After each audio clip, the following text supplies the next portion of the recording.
Howdy, Banger Pals. Blayne Smith welcoming you to another Overkill Reviews, Banger's weekly metal review show. And this week, I get to review one of my most anticipated albums of the year. Bang your hands, clap your fists, feel the fucking knife. Rush the power, rush the blood, now you feel alive. Reductification, heralded of youth. From its metal, from its deep, to masquerade and blood.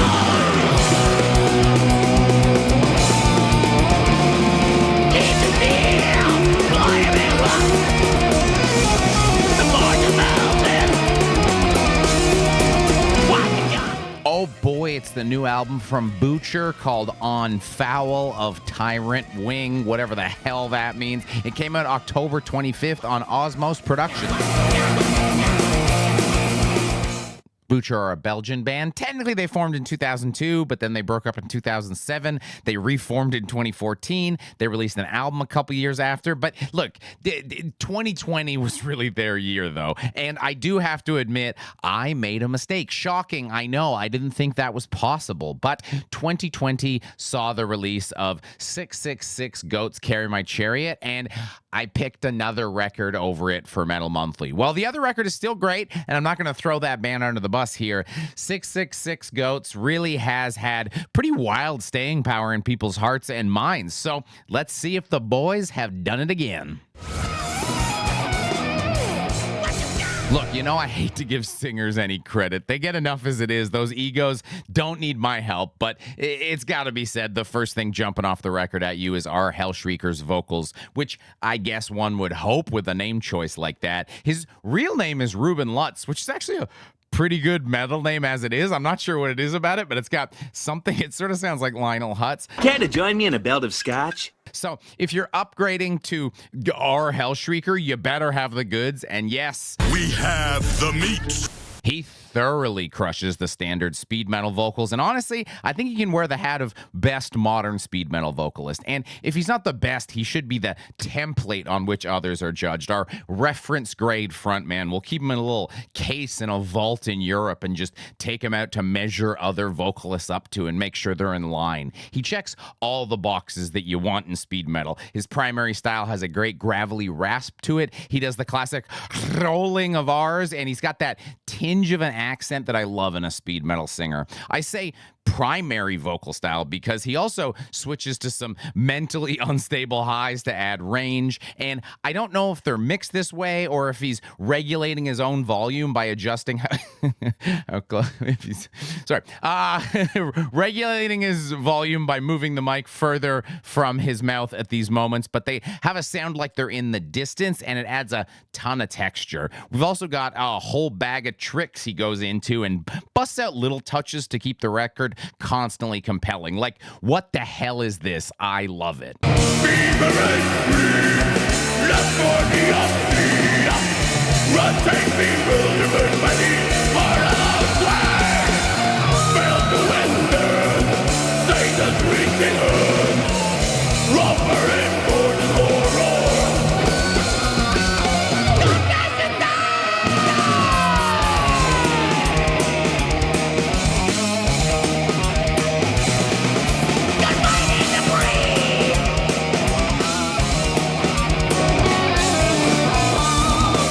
BÜTCHER certainly know how to make a statement. The first song on the album is a perfect way to kick things off. Number one, it's called Speed Metal Samurai, which is some of that beautiful speed metal idiocy that I'm signing up for. It's a great showcase of everything that rules about BÜTCHER. Unhinged vocal performance, every instrument bringing pure excess. There's a tempo change in the middle that has you double checking you didn't accidentally hit a 2x speed on your keyboard. And the song ends in one of those big crescendos that could close out a performance. But putting it at the start says, hey, we're going to set this bar pole jump high, and then we're just going to jump over it raw and hit our big dongs on it on the way down because we rule.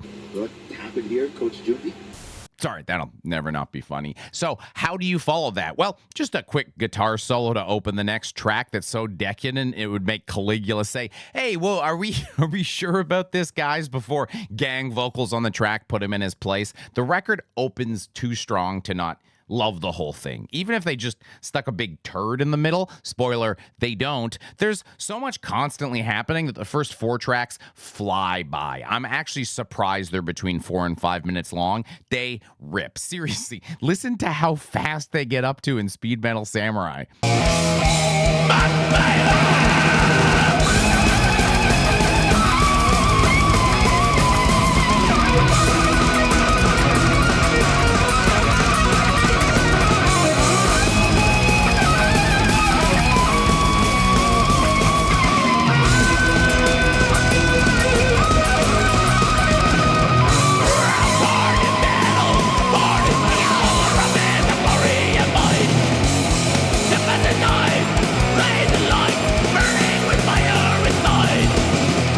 So that's part of it, but the album is a tale of 2 cities because it's essentially 2 halves. The mouth end is your shorter, typical speed metal fare, but the ass end of the album features 3 of the longest and most involved tracks of Butcher's career. While technically 666 Goats has the title track, which is 9 minutes. That's a slower jam, which is adding a lot of that length. All 3 of these closers are much faster than that and are clear attempts to elevate and push themselves, which deserves like a massive pat on the back. 666 Goats was such a hit and has truly remained quite popular in the underground, so I'm impressed they didn't just pump out a 2.0 and continue to ride that wave. But A for effort does not go very far if you get a D on execution. So how did they turn out? Well, I've already played A Sacrifice to Satan Spawn for you. It's the first clip I chose to play, so I think that means I'm a fan of it. It's a great back and forth showcasing the band's 2-star attractions in the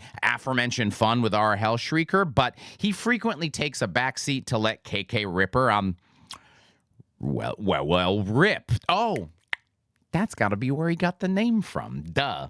It's one of my favorite, if not my favorite track on the album, so I say, yes, it's a job well done. Now, an ending in fire is a bigger track. I mean, obviously at 9 minutes and 32 seconds, but unlike the previous foray to close to double-digi track times, there's a ton of stuff going on here. Most of it works, some not as well. It mainly suffers by the 2 previous tracks also being those big, long productions, so they rob the closing epic feel of it, and the punch doesn't land as hard. I obviously wouldn't touch Satan's Spawn, but I would have buffered these 2 tracks with a short, high-energy ripper in the track 7 slot to allow both to land that clean Ilya Tapuria Force punch. That was a wild knockout this weekend. Did you see it? Holy hell!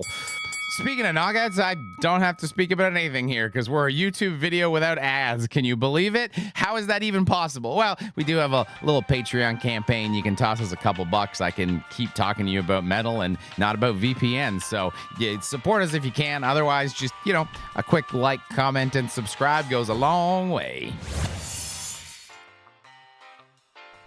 Back to the review, I'd also tweak track 7 because it kind of sucks. First, it's called A Gypsy's Tale of Sex and Seance, which presents its own issues. I'm not going to get into all that. I'll just say, hey, we ain't saying gypsy anymore, and then I'll move on.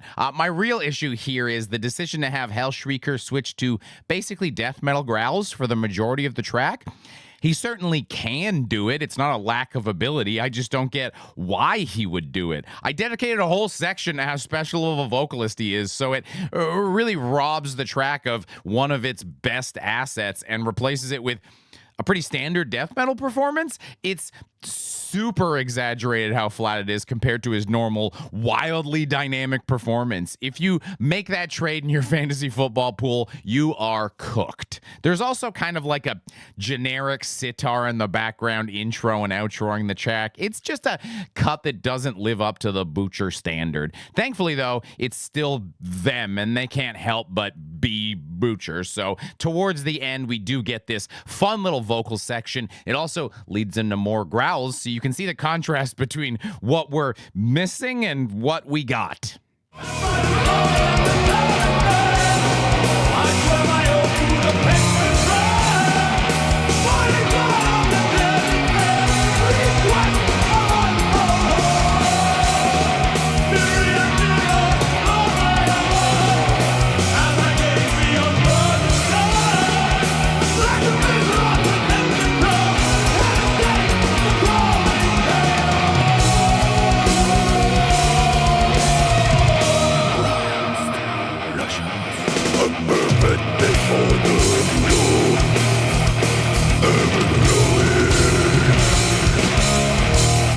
this is a slightly longer record. So if you straight up axe track 7, and it's not like that bad. The record is 1 minute longer than the previous one, so they still delivered a full record of top tier quality, assuming we just very briefly avert our gaze. Not only that, they've tried and mostly succeeded at upping their game while they're at it. It doesn't top 666 goats. That's going to be a big ask because they're competing with both the exceptional quality of that record and the surprise impact because it sort of came out of nowhere. Plus, it's got a beautifully stupid album title. That's something they'll never top. This is one of those times I feel a little confined by a 5-point system. The last record was like a 95. This one's probably like a 89, so they both sort of work out to 4.5s, but like pretty different 4.5s. But people obsess over scores too much. Listen to what I said in the review. Don't pay attention to the number. Do we enjoy the record? Was the record really great? Does it make us happy? Yes, great record, great band. Give them their flowers. 4.5 out of 5 skulls carrying my chariot. Of course, that's not all. As always, I've got some shout-outs for you, some little bonus records in case you're just hungry for more. If you need more Butcher-esque stuff, we've got some Black and Thrash on Dying Victims Productions, Black Evils, Praise the Commune Fire for the Unhallowed Sacrament. Blah, came out October 25th. And if you just want some straight-up thrash, Disarray released Religious Disease on Jawbreaker Records, also October 25th. So there's 2 records. What do you think of those? What do you think of the BÜTCHER record? Are you vibing it as much as I've already heard people really stoked. So I'm also really stoked. How stoked are we all? Let's talk about it.